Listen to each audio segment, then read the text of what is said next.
Então, a mensagem cristã, ela se volta, né, para o seu exterior. O judaísmo se volta para o interior. Toda a vida judaica, é uma preocupação em se proteger de influências externas. E o cristianismo não. O cristianismo ele vai enfrentar o mundo externo e vai adaptar-se, transformar e, de acordo com o local, ele vai pegar e se adaptar naquele local. Então, o primeiro confronto que ele vai ter é com o judaísmo. Então ele vai se adaptar ao judaísmo, pegando as escrituras judaicas, as tradições judaicas e transformando para as suas conveniências.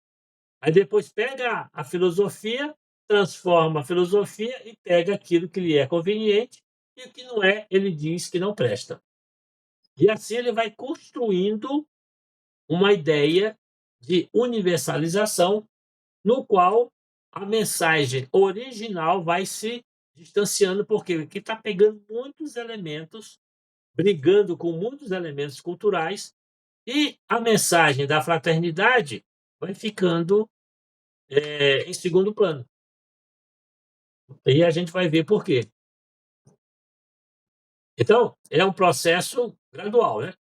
Movimento religioso, que foi judaico, e para uma fé global. A missão de Jesus, você vê, ele nasce num ambiente rural, no interior, pequeno, mas ele se expande em cidades, em centros urbanos. Então, vocês vejam a diferença de mentalidade, a gente pode até comparar hoje. Nazaré, dizem que quando Jesus nasceu, tinha umas 50 cidades, casinhas. Cafarnaum, negocinho pequenininho.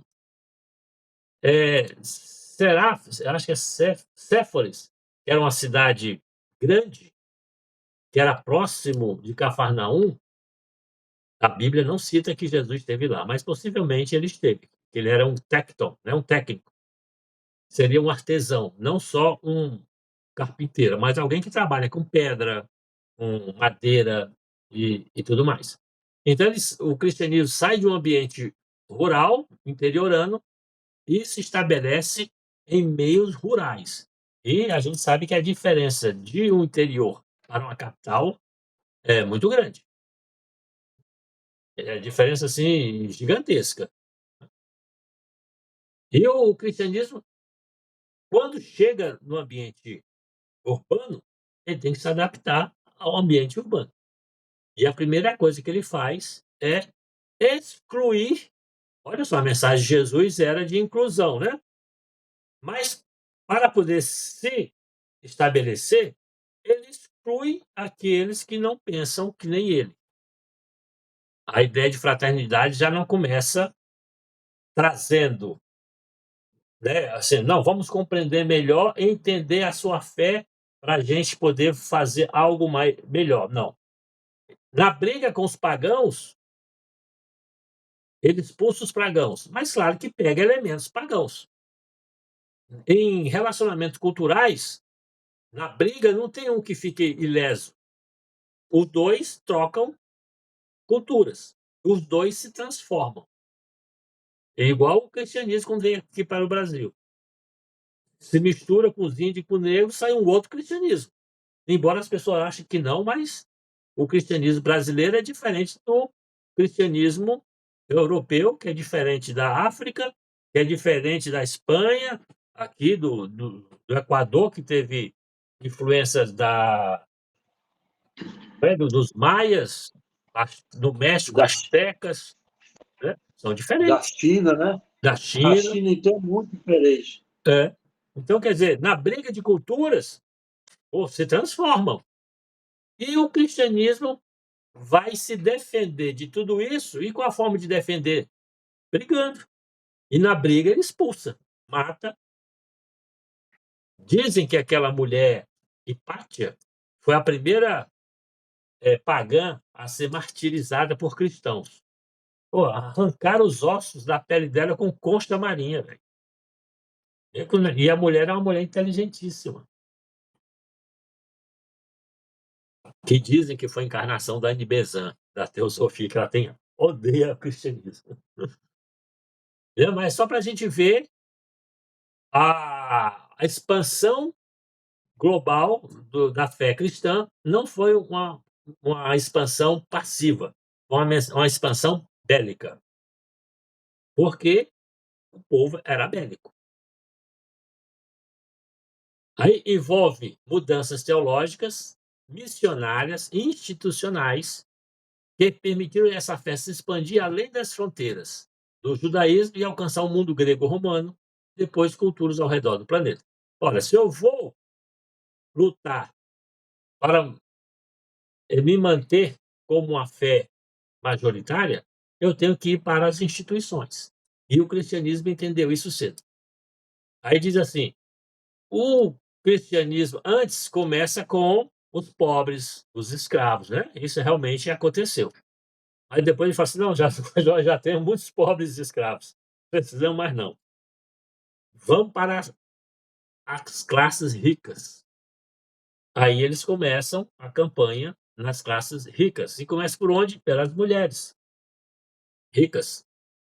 Né? Aí vai ter muitas mulheres que vão doar tudo, principalmente as viúvas. Eles faziam as mulheres pobres viúvas, em muitas igrejas realmente eles amparavam as viúvas, escravas, faziam isso mesmo no início. As outras mulheres gregas, romana rica, as matronas, né? Quando ficavam viúvas e viam aquilo, elas também queriam ajudar e doava o dinheiro delas, a riqueza. E é, uma das formas como surgiu as ordens monásticas femininas, né? Além, a primeira vai surgir lá no Egito através querendo realmente atingir uma santificação. Mas essas outras ordens menores, as pessoas realmente davam dinheiro para viver como leigos, leigos religiosos. É aquelas pessoas que vivem na instituição religiosa, mas não são religiosos, são leigos. Como até no Vaticano tem os leigos, porque não existe fé sem leigo, né? Os religiosos pregam para os leigos. Então, e os leigos sustentam. A gente fala assim, a, a Santa Casa de Misericórdia, uma casa católica, mas não foi a Igreja Católica que fez, foram os leigos católicos que, movido pela fé cristã, instituíram esses hospitais para amparar as pessoas. Então, e muitas outras instituições assim vão surgir porque essas pessoas vão montar uma estrutura para amparar as pessoas. E os que estão lá em cima, eles começam a usar essas instituições não de forma fraterna, mas de forma política. Nelson, Hã, então as instituições, elas normalmente começam com uma boa intenção, isso. né? É, As pessoas querendo ajudar. Aí vem os espertos políticos lá em cima, e começa a manipular aquela forma, né? Mantém o pensamento, é, mas por baixo dos panos eles estão com outras intenções, outras né? intenções, cria uma máscara, Uhum. né? Aham. E com isso, a fé cresce porque os inocentes que estão na boa intenção realmente cooperam e ajudam de boa vontade na expansão da fé cristã. Mas quem está lá, o bispo, que deveria ser o pastor, no início o bispo realmente estava preocupado com a fé cristã. Mas depois, quando começa a parte ocidental começa a se deteriorar, né, devido conviver muitos bárbaros, né? Quando Átila, o Huno, ele vem lá das estepes lá da Mongólia, ele vem matando tudo e as pessoas vêm fugindo. Mas não é pouquinho não, é muita gente. e entram da fronteira no mundo grego-romano. Aí os romanos, tá bom, deixa eles entrarem ali a conviver fugindo, porque também na hora é uma possibilidade de encontrar forma de resistir ao exército huno. Mas quando eles entram, eles começam a transformar a cultura grego-romana. E eles começam, então, a modificar o pensamento grego-romano. E quando o cristianismo chega lá, aí eles também se transformam e se adaptam ao pensamento dos bárbaros. E aos poucos vai tendo várias políticas onde o bispo vai ser realmente o governador da província. Ele que vai ser, olha, quando o cara é governador da província, ele não é mais bispo, ele já é um político, né? Sem a pessoa perceber. Ele vai ter que negociar alianças militares, ele vai ter que arranjar comida para o povo, vai ter que arranjar exército para se defender, e isso, ele automaticamente passa isso através da pregação dele, da fé dele. Essa vivência ele passa para os outros, de acordo com o É, local que ele está. e essa forma, ela acontece na mínima coisa. Agora, você explicando isso, eu estou entendendo o que aconteceu, olha, em dezembro. A Socorro continua dando as compras. Hum. E eu e a Edna, a gente distribui. Ela deposita o dinheiro, a Amanda faz as compras, leva lá na Edna e a gente distribui. Aí, pela primeira vez, ela quis conhecer as pessoas, né? Hum. Aí, quando foi no dia 22 de dezembro, a gente distribuiu as compras lá na casa da Edna e ela foi. Aí ela disse pra gente que ia deixar de doar as compras, porque os planos de saúde não estavam pagando lá as clínicas dela como devia ser, não sei o que, não sei o que tem mais lá. Ah, tá bom, a gente agradeceu aqueles anos que ela ajudou as pessoas, não sei o que, tudo bem. Mas aí eu convidei poucas pessoas por causa do espaço, né? Hum. Mas aí chegou 3 meninas que era lá da obra, pequenas, crianças pequenas, né? Coisa. Aí eu apresentei as meninas e disse para ela: olha, você criou essas 3 aqui e agora você cria os filhos dela. Ela ficou muito emocionada, mas eu também não levei a sério isso. Tá. Aí ela ficou janeiro e fevereiro sem mandar. Comandar. Agora ela mandou o dinheiro e mandou a mais. Veio muita compra. Porque ela gostaria de criar mais pessoas. Sim.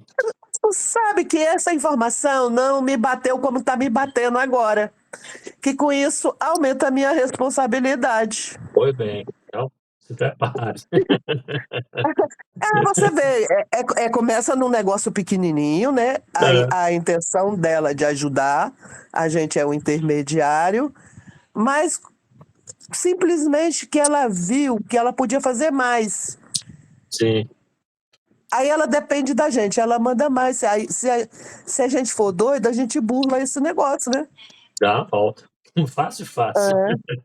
Pois É só agora que eu tô entendendo. é, porque a necessidade, né, vai transformando, porque você tem que adaptar, né? Porque É, nas condições das regras da ética, por exemplo, um bispo desse, o cara recebeu um dinheiro para aplicar na aplicação lá dos órfãos da guerra. Não, mas está passando fome. Eu falei: "Não, então nós vamos aplicar aqui na outra área". E assim ele vai fazendo o gerenciamento que ele acha que é melhor, né. é, E aí chega uma hora que está muito distante, né. é, Foi bem. Então o cristianismo, através de suas raízes, judaicas, né, eles se dizem nazarenos, seguidores do caminho, porque estão no caminho certo. Mas isso aqui não é para me colocar, mas já coloquei. Bem, no início, os apóstolos, eles davam sinais que a mensagem de Jesus não era só para Israel. Mas olha, vejam que isso já é depois de Jesus, né? Isso já, Marcos está escrevendo no ano 60, mais ou menos, 60, 70, o Marcos, Mateus 80, Lucas possivelmente 90, e João no século final, 100, por aí. E a ideia deles já é apresentar para o mundo. Aí fala assim, não, que Paulo foi o primeiro a apresentar a mensagem para os gentios, mas não. A gente vê que Jesus, ele já faz esse contato com o centurião romano, que é aquele que ele tem um servo que que está muito doente, né? Aí ele pede os... É o Cornélios? Não, não, ele não tem nome, mas ele pede os anciãos para falar com Jesus. Aí quando Jesus fala, não, Senhor, eu não sou digno que tu entre na minha casa, eu sou um homem de mando. Se você mandar, então vai estar tudo certo. Aí Jesus fala assim, nunca vi fé maior em todo Israel. Quer dizer, a fé, ele está dizendo o quê? Que a fé não precisa ser uma fé judaica, mas uma fé em Jesus. Se tiver fé em Jesus, não importa se a pessoa, qual religião é. É tanto que, nessa passagem aqui, o servo dele fica curado. Então, ele já está divulgando que a fé em Jesus é independente da sua religião. A comissão, né? Jesus ordena, e de fazer os discípulos de todas as nações, né? Isso aqui já não é Jesus estar falando isso, né? Isso aqui já são os discípulos divulgando a mensagem, porque eles acham que a mensagem é boa e vale a pena ser divulgada. Aí ele coloca na boca de Jesus. A experiência de Pentecostes. Todo mundo ouviu, quem era judeu e quem não era judeu, ouviu a pregação dos apóstolos. Ou seja, a mensagem da Boa Nova não é somente para judeus. Isso são as coisas que estão antes de Paulo. Aí quando chega, Paulo é o apóstolo dos gentios. Não, ele já estava o caminho já estava aberto, mas os registros só tem Paulo, não tem dos outros. Ninguém sabe o que Mateus escreveu. Mateus só fez o evangelho. E o que mais que ele fez? Dizem que a igreja de Roma, quem fundou foi Marcos, né? E é antes de Paulo. A igreja que Paulo começa, a igreja de Antioquia, quem fundou foi Bernabé, que é tido como um homem, como é que chama? Agradável perante a Deus. Não, não é agradável, não. É um termozinho que ele usa lá, que é uma pessoa virtuosa perante Deus. É Barnabé que faz. Barnabé que ampara o Paulo. E na briga entre Paulo e Marcos, que Marcos é um jovem ainda, o Barnabé fica com o Marcos, porque compreende que Marcos precisa de mais atenção do que Paulo. Quer dizer, bota Barnabé acima de Paulo, o Lucas, né? Então, quer dizer, quando Paulo vai divulgar para os gentios, já tem igrejas suportando a mensagem dele, amparando a mensagem dele. Então, esses elementos indicam que o cristianismo, nascido, né, embora no judaísmo, já continha um impulso universalista. E essa expansão para os gentios, ela é marcada por alguns eventos chaves. Aí, o apóstolo Paulo e sua teologia universalista, como a gente viu agora. Paulo não foi o primeiro, mas quem está registrado, quem está na fotografia? Paulo. Os outros apóstolos não estão na fotografia. Agora sim, foi um dos principais responsáveis. Sim e não. Porque Por que não? Porque ele já foi e já tinha a estrutura. Então, uma das maiores igrejas era Antioquia, porque Antioquia era uma cidade grande. E quando ele vai para lá, ele não faz conversões em Antioquia. Ele sai de Antioquia, faz as viagens e volta para Antioquia. Quer dizer, Antioquia já tinha a igreja de Roma, e ele era doido para conhecer a igreja de Roma, né. E isso nos outros regiões também tinham, né. Agora, por que que Paulo é importante? Porque ficou registrado Paulo. E o registro dele serviu para construir uma teologia, uma forma de pensar voltado para todos. Os outros não têm, então não são importantes, mas tem essa compreensão, certo? E o concílio de Jerusalém também foi importante para dizer que os novos cristãos não precisam seguir as tradições judaicas e que estão livres de estar sob a dependência das tradições judaicas. Tá certo aí, gente? Tranquilo? Tudo em paz? Alguma coisa que vocês queiram colocar aí? Sim, fala aí, Fernando. Fala aí, vamos voltar aqui rapidamente a Paulo. Hum. Você falou realmente que Paulo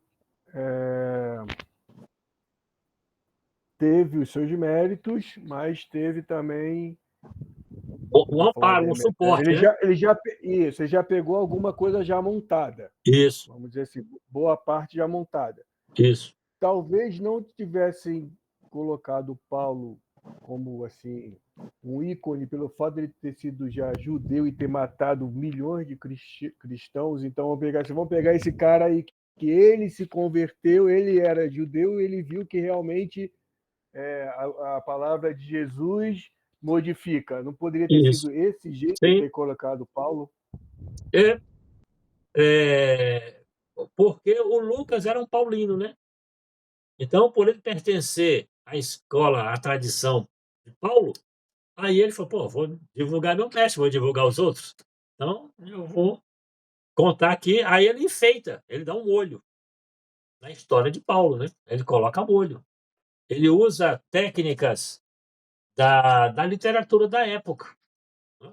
Então, as pessoas gostavam de ouvir histórias de anjos, demônios, briga, e ele coloca as aventuras. O livro de Atos é uma aventura, né. Aí o Paulo sofrendo, tomando porrada, lenha, né, naufragando, e tudo em nome de uma missão, que era a honradez, né. Então essas coisas eram típicas da literatura da época. Como a gente vê em Homero, né, na Odisseia, o Ulisses enfrentando todas as dificuldades, mas mantendo a sua chama da fé. Certo então, gente? Mais alguma coisa que vocês queiram falar?